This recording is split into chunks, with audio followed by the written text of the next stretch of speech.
आपके अपने YouTube channel science with सुमन में आप लोगों का स्वागत है। मैं सुमन कुमार आप लोगों का स्वागत करता हूं। इस चैनल पे फिजिक्स, केमिस्ट्री और बायो के लेक्चर प्रोवाइड किए जाएंगे। अगर आप रेलवे ग्रुप डी या वैसे एग्ज़ाम जिसमें साइंस पूछे जाते हैं उसका प्रिपरेशन कर रहे हैं तो इस चैनल को सब्सक्राइब कर लें, क्योंकि डेली आपको साइंस रिलेटेड वीडियो इस चैनल पे मिलते रहेंगे। चलिए हम आज एक इम्पॉर्टेंट चैप्टर जो केमिस्ट्री का अम्ल और क्षार है उससे शुरू करते हैं। देखिए, इस चैप्टर में हम लोग पढ़ेंगे क्या। सबसे पहले अम्ल और क्षार को पहचानने के लिए इंडिकेटर पढ़ेंगे, सूचक। उसके बाद अम्ल की परिभाषा, अम्ल की परिभाषा से ही कई बार क्वेश्चन एग्जाम में पूछ लिए जाते हैं।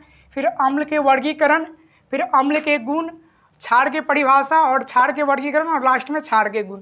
चलिए आते हैं सूचक पे। सूचक आखिर कहते किसको? इंडिकेटर। इंडिकेटर वैसे सबस्टांस को कहते हैं। इंडिकेटर वैसा सबस्टांस है जिसके थ्रू यह पता लगाया जा सके कि कौन एसिड है और कौन बेस है, यानी कि कौन सा अम्ल है और कौन सा क्षार है। आइए हम लोग एक एक करके इंडिकेटर के बारे में देखते हैं। सबसे पहला इंडिकेटर हम लोग लिए हैं लिटमस पेपर, यानी कि लिटमस पेपर जो है वो क्या चीज़ का बना होता है? लाइकेन का। लाइकेन क्या चीज़ का बना होता है? तो कवक और शैवाल का बना हुआ होता है। पहला जो मेरा इंडिकेटर है वो लिटमस पेपर है। लिटमस पेपर लाइकेन का बना हुआ होता है।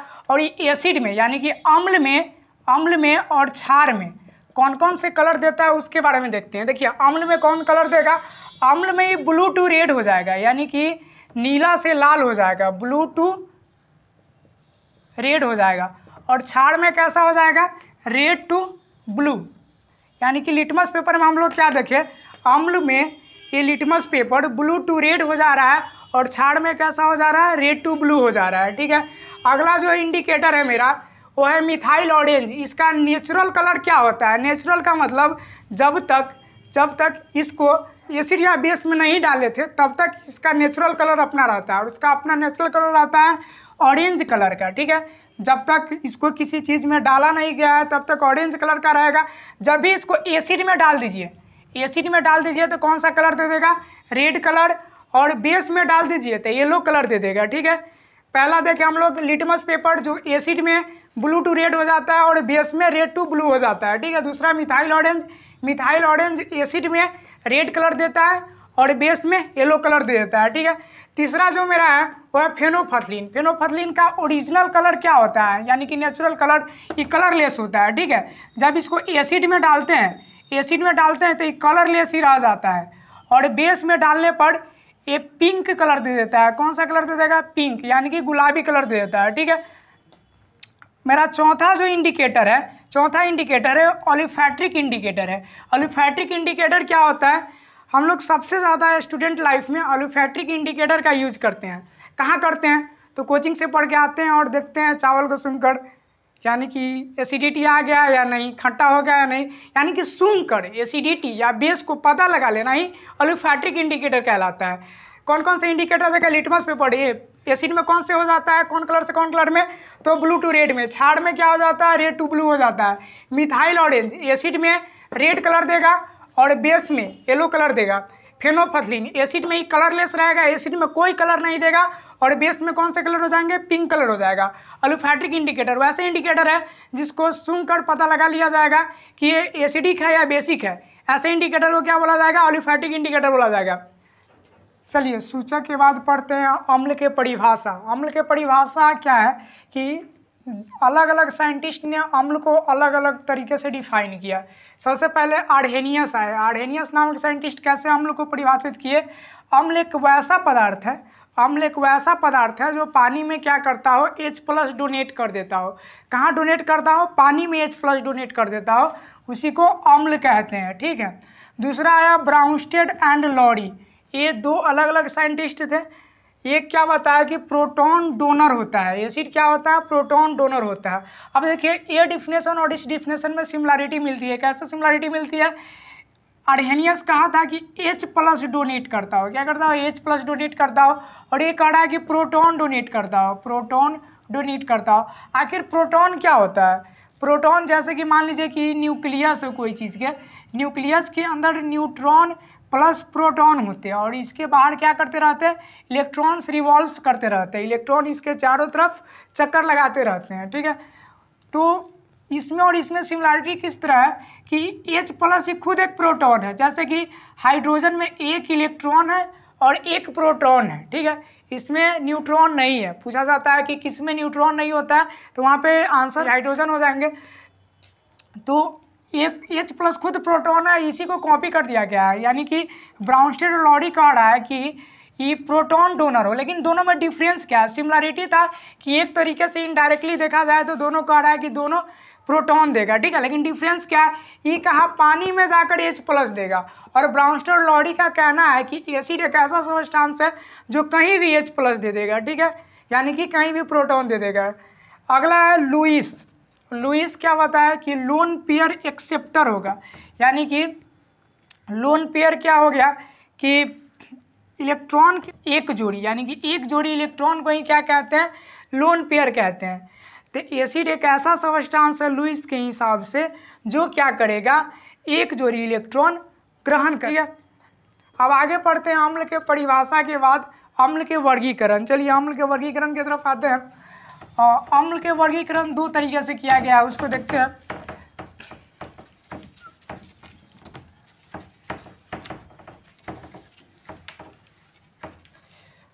अम्ल के वर्गीकरण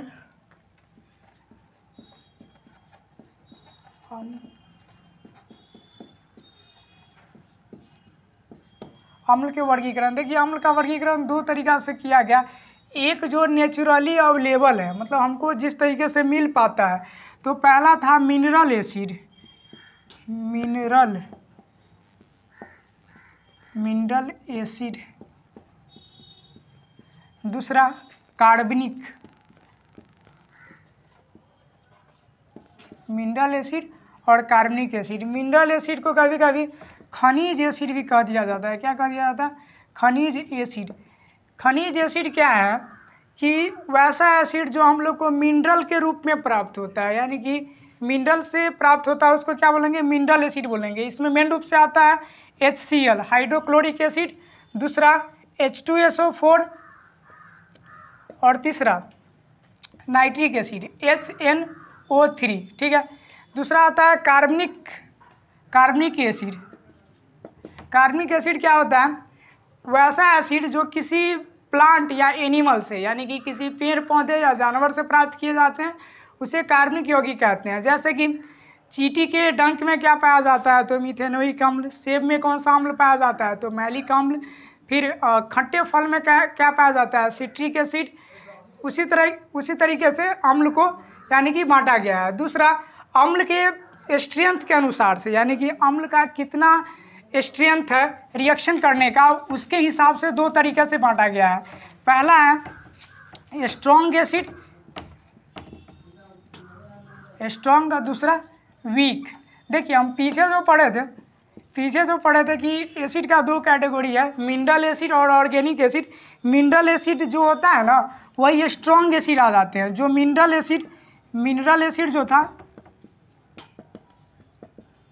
मिनरल एसिड ही स्ट्रॉन्ग एसिड हो जाता है, ही स्ट्रॉन्ग एसिड हो जाता है। एसिड होता है जो कार्बनिक एसिड होता है, वो वीक एसिड हो जाता है। वीक एसिड कौन से होंगे? कार्बनिक एसिड। चलिए देखते हैं अब कौन कौन से एसिड है जो स्ट्रॉन्ग है और कौन कौन से एसिड है जो वीक है। पहला जो हम लोग देखे थे मिनरल एसिड में HCl, दूसरा H2SO4 और तीसरा नाइट्रिक एसिड HNO3, ठीक है, HNO3।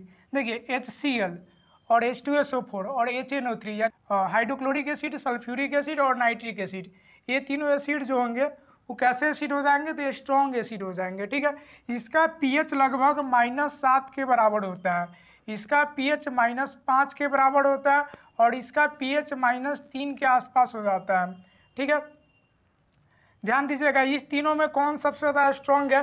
तो हाइड्रोक्लोरिक एसिड सबसे ज़्यादा स्ट्रॉन्ग है, उसके बाद सल्फ्यूरिक एसिड है, फिर उसके बाद कौन सा है? नाइट्रिक एसिड है, ठीक है।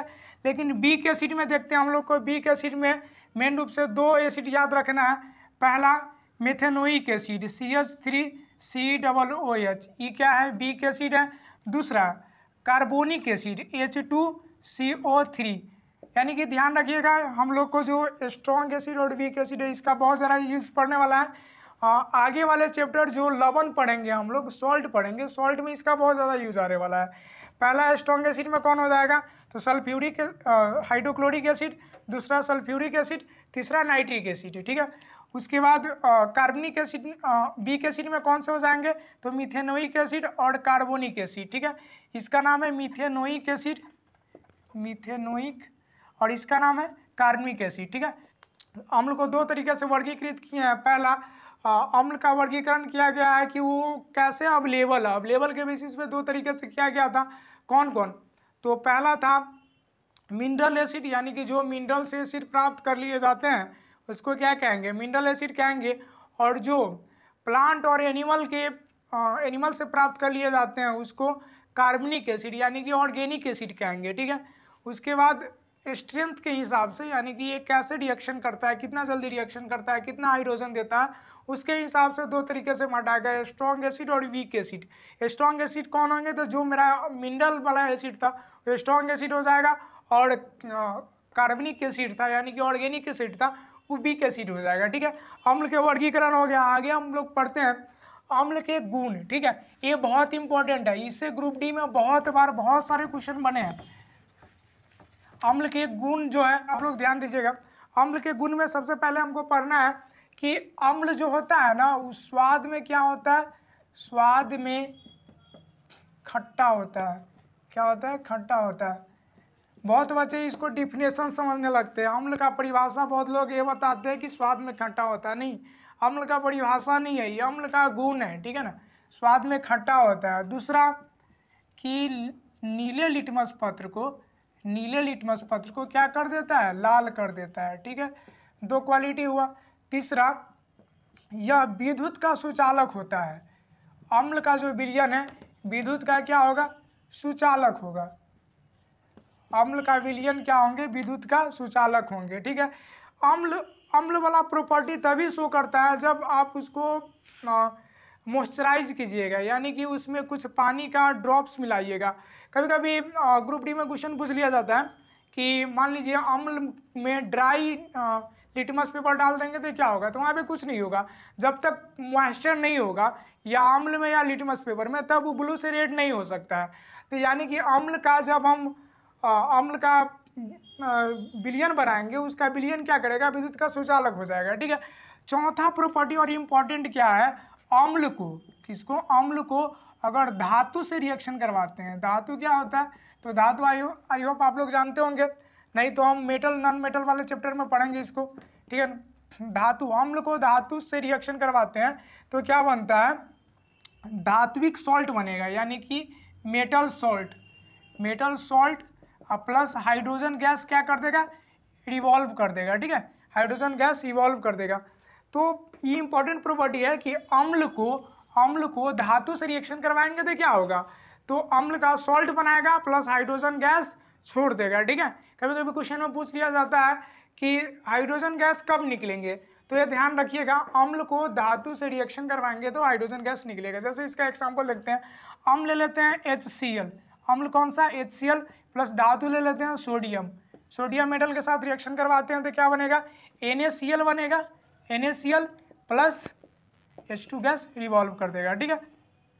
और भी इसका एग्जांपल देख सकते हैं, देखिए H2SO4 प्लस देख लेते हैं जिंक, यानी कि सल्फ्यूरिक एसिड को जिंक से रिएक्शन करवाएंगे तो क्या बना देगा, ZnSO4 zinc sulphate plus hydrogen gas revolve कर देगा, ठीक है। अभी तक 4 प्रॉपर्टी हम लोग देखे, पहला है स्वाद में खट्टा होता है, दूसरा नीले लिटमस पत्र को क्या कर देगा, लाल कर देगा, तीसरा विद्युत का सुचालक होगा, और अम्ल को धातु से रिएक्शन करवाएंगे तो क्या हो जाएगा, धात्विक सॉल्ट यानी कि metallic salt plus hydrogen gas revolve कर देगा, ठीक है। चलिए इसका पांचवा प्रॉपर्टी हम लोग देखते हैं, पांचवा प्रॉपर्टी आखिर क्या है। और पांचवा प्रॉपर्टी जो ये 4 के बाद प्रॉपर्टी आ रहा है रिएक्शन वाले प्रॉपर्टी, वो काफ़ी इंपॉर्टेंट है, एग्जाम में इसी से क्वेश्चन बनते हैं, इस पर ध्यान दीजिएगा, ठीक है। अगला है अम्ल को अगर मेटल कार्बोनेट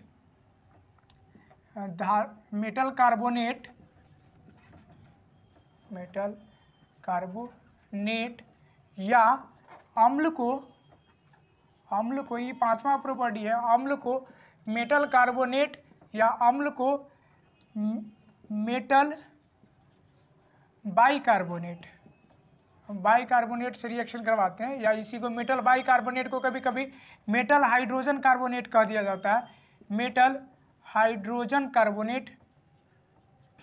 कार्बोनेट से रिएक्शन करवाते हैं तो क्या बनेगा, यहाँ बनेगा सॉल्ट यानी कि लवण प्लस कार्बन डाइऑक्साइड प्लस क्या बन जाएगा, वाटर बन जाएगा। दोनों रिएक्शन में या तो आप ले लीजिए मेटल कार्बोनेट ले लीजिए या मेटल हाइड्रोजन कार्बोनेट ले लीजिए, दोनों कंडीशन में क्या बनने वाला है, salt plus carbon dioxide plus water. ठीक है, salt plus carbon dioxide plus water. ठीक है, दोनों का एग्जाम्पल देखते हैं। जैसे कि अम्ल हो गया मेरा H2SO4, इसको रिएक्शन करवा देते हैं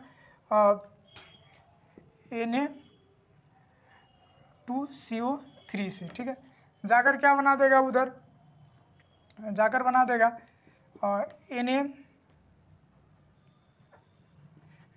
Na2SO4 plus CO2 plus H2O।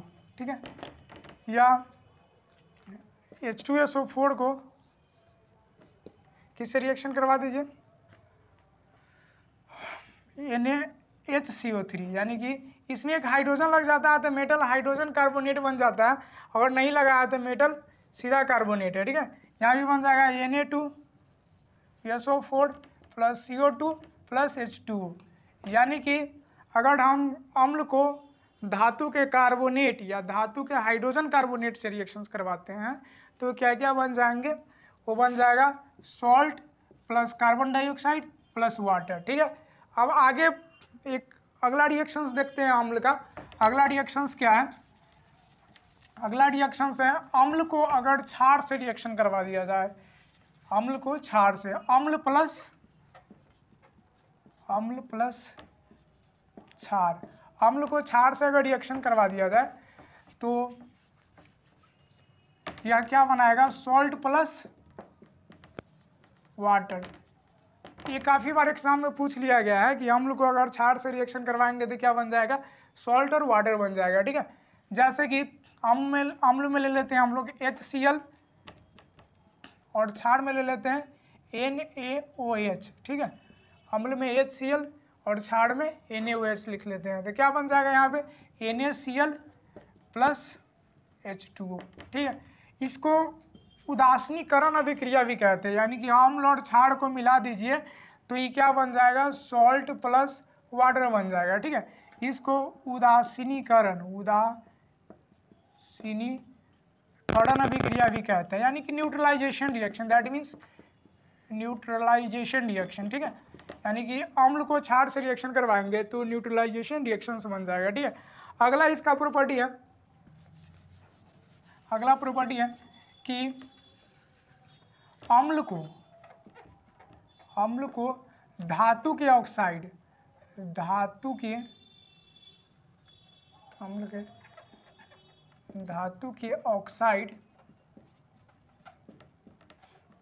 Oxide से रिएक्शन करवाएंगे तो क्या बनेगा, देखिए अम्ल को धातु के ऑक्साइड से रिएक्शन करवाएंगे तो क्या बनेगा, हम लोग जानते हैं कि अम्ल और धातु के जो ऑक्साइड होते हैं वो क्षारीय नेचर का होता है। किस नेचर का होता है, क्षारीय मतलब बेसिक नेचर का होता है। तो यहाँ पे फिर से पिछले वाला ही रिएक्शन रिपीट कर गया, यानी कि अम्ल प्लस क्षार जाकर क्या बना देगा, तो सॉल्ट बना देगा और प्लस क्या बना देगा, वाटर बना देगा। ठीक है, जैसे कि हम लोग देखते हैं अम्ल में HCl ले लेते हैं और धातु का ऑक्साइड कुछ भी ले लीजिए आप, धातु का ऑक्साइड Na2O ले लीजिए। ठीक है, जाकर क्या बना देगा, NaCl प्लस H2O। ठीक है, और अगला प्रॉपर्टी क्या है इसका कि अम्ल के पास जो नेचर होता है वो कोरोसिव नेचर होता है, यानी कि कोई भी चीज़ को क्या करता है, जला देता है। ठीक है, हम लोग अम्ल के क्या क्या गुण पढ़े हैं, एक बार मेरे साथ बोलिएगा। पहला, अम्ल जो होगा वो स्वाद में खट्टा होगा। दूसरा, नीले लिटमस पत्र को क्या कर देगा, लाल कर देगा। ठीक है, तीसरा, अम्ल का जो विलयन होता है वो विद्युत का क्या होता है, सुचालक होता है। ठीक है, आगे अम्ल को हम लोग अगर धातु से रिएक्शंस करवाते हैं तो क्या बन जाता है, अम्ल का सॉल्ट, धातु का सॉल्ट बन जाता है प्लस हाइड्रोजन गैस निकल जाता है। ठीक है, अगला रिएक्शंस क्या था कि अम्ल को मेटल के कार्बोनेट या मेटल के हाइड्रोजन कार्बोनेट से रिएक्शंस करवाते हैं। अम्ल को मेटल के कार्बोनेट प्लस मेटल के हाइड्रोजन कार्बोनेट से रिएक्शंस करवाते हैं तो क्या बन जाएंगे, salt plus carbon dioxide plus water. ठीक है, अगला है कि अम्ल को क्षार से रिएक्शन करवाएंगे तो क्या बनेगा, अम्ल को क्षार से रिएक्शन करवाएंगे तो वो बन जाएगा सॉल्ट प्लस वाटर, जिसको क्या कह दिया जाता है, न्यूट्रलाइजेशन रिएक्शंस भी कह दिया जाता है। ठीक है, अगला प्रॉपर्टी है कि अम्ल को अगर हम धातु के ऑक्साइड से रिएक्शंस करवाएंगे तो अम्ल और धातु के ऑक्साइड किस नेचर का हो जाता है, क्षारीय नेचर का हो जाता है। ठीक है, तो वही रिएक्शन रिपीट कर गया, यानी कि अम्ल प्लस क्षार यानी कि सॉल्ट प्लस वाटर बन जाएगा। जैसे रिएक्शंस में क्या देखें, HCl plus Na2 sodium hydroxide, ठीक है, सोडियम ऑक्साइड जाकर क्या बना देगा, तो सोडियम क्लोराइड प्लस वाटर बना देगा। ठीक है, उसके बाद देखते हैं अम्ल का अगला प्रॉपर्टी क्या था कि अम्ल का कोर्रोसिव नेचर होता है, यानी कि कोई भी चीज़ पे अम्ल गिराइए तो वो क्या कर देगा, उसको जला देगा। ठीक है ना, ये अम्ल का टोटल प्रॉपर्टी था। अम्ल में और भी कुछ पॉइंट पूछ लिए जाते हैं, जैसे कि मान लीजिए कि अम्ल के लिए क्या आवश्यक है, अम्ल होने के लिए कंपलसरी क्या है, तो अम्ल होने के लिए कंपलसरी है कि उसके पास हाइड्रोजन का होना जरूरी है। ठीक है ना, जैसे कि कोई भी अम्ल आप ले लीजिए, जैसे कि HCl हो गया, इसमें हाइड्रोजन है, HNO3 हो गया, इसमें हाइड्रोजन है, H2SO4 ले लीजिए, इसमें हाइड्रोजन है, CH3COOH ले लीजिए, इसमें हाइड्रोजन है, H2CO3 ले लीजिए, इसमें हाइड्रोजन के लिए क्या जरूरी है कि सब में हाइड्रोजन होना चाहिए, जैसे कि HCl, HNO3, H2SO4, CH3COOH, H2CO3। ठीक है, hydrochloric acid, nitric acid, sulphuric acid, methanoic acid और कार्बोनिक एसिड। ठीक है, इस सब में हाइड्रोजन है, लेकिन यहाँ पे ध्यान दीजिएगा, ये ज़रूरी नहीं है कि जिसमें हाइड्रोजन हो अम्ल ही हो। जैसे कि ग्लूकोज की फॉर्मूला क्या हो जाता है, C6H12O6। देखिए इसमें 12 गो हाइड्रोजन है, फिर भी ये एसिड नहीं है, यानी कि अम्ल होने के लिए हाइड्रोजन का होना तो ज़रूरी है, लेकिन ऐसा ज़रूरी नहीं है कि वैसा कंपाउंड जिसमें हाइड्रोजन हो वो अम्लीय हो। जैसे कि एग्जाम्पल से समझिए कि बिहार पुलिस में जाने के लिए हाइट होना तो ज़रूरी है, लेकिन ऐसा नहीं है कि जितने हाइट वाले लोग हैं वो सब बिहार पुलिस ही हो जाएंगे। ठीक है, और भी बहुत सारे क्राइटेरिया होता है जो फुलफिल करना चाहिए। ठीक है, ये हम लोग अम्ल का सब चीज़ अम्ल का सारे देख लिए सारे पॉइंट। अब हम लोग बढ़ते हैं क्षार की तरफ। अब क्षार क्या होता है, तो क्षार की परिभाषा देखते हैं। क्षार क्या है, तो जो OH माइनस रिमूव करता हो, यानी कि अम्ल में क्या था, जो H प्लस देता है उसको अम्ल कहते थे, लेकिन जो OH माइनस देता हो, ठीक है, किसी भी सॉल्यूशन में OH माइनस को रिमूव कर देता है तो क्या बन जाता है, क्षार बन जाता है। ठीक है, क्षार भी दो तरह के होते हैं। क्षार का वर्गीकरण,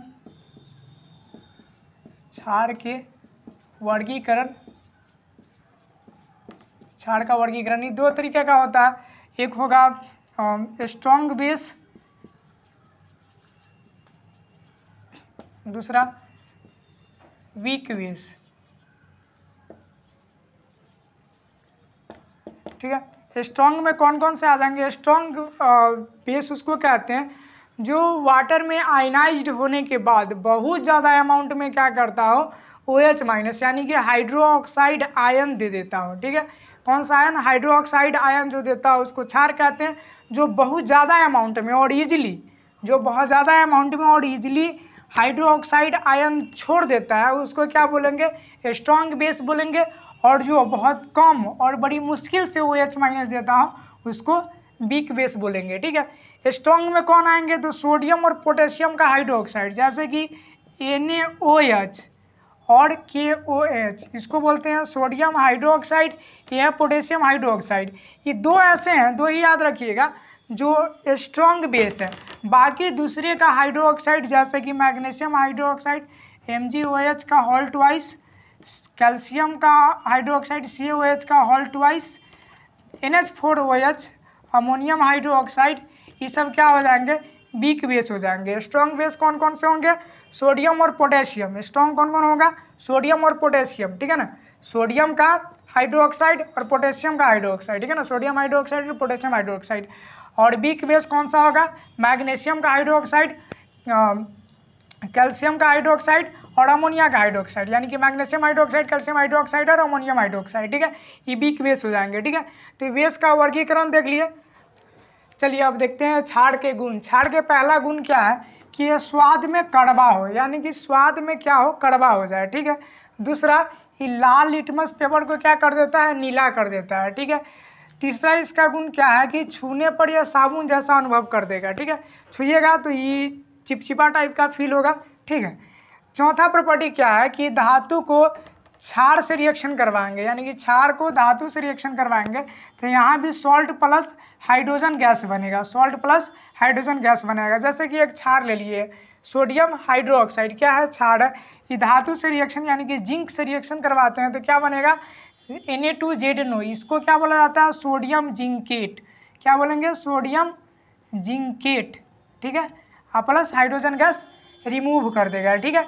इसका आगे का प्रॉपर्टी क्या है, अगला गुण क्या है, अगला गुण है कि अगर क्षार को हम अम्ल से रिएक्शन करवाते हैं तो वही रिएक्शन रिपीट कर रहा है, यानी कि क्षार को अम्ल से रिएक्शन करवाएंगे, किससे, अम्ल से, ठीक है। क्षार को अम्ल से रिएक्शन करवाएंगे तो क्या हो जाएगा, यानी कि अम्ल और क्षार से रिएक्शन होता है तो या क्षार या अम्ल से रिएक्शन हो, बात बराबर ही होगा, क्या बनेगा, सॉल्ट प्लस वाटर, ठीक है। जैसे कि क्षार ले लीजिए NaOH प्लस अम्ल ले लीजिए HCl, जाकर क्या बना देगा, NaCl प्लस H2O, ठीक है। अगला इसका गुण क्या है, अगला गुण है कि अगर क्षार को अधातु के ऑक्साइड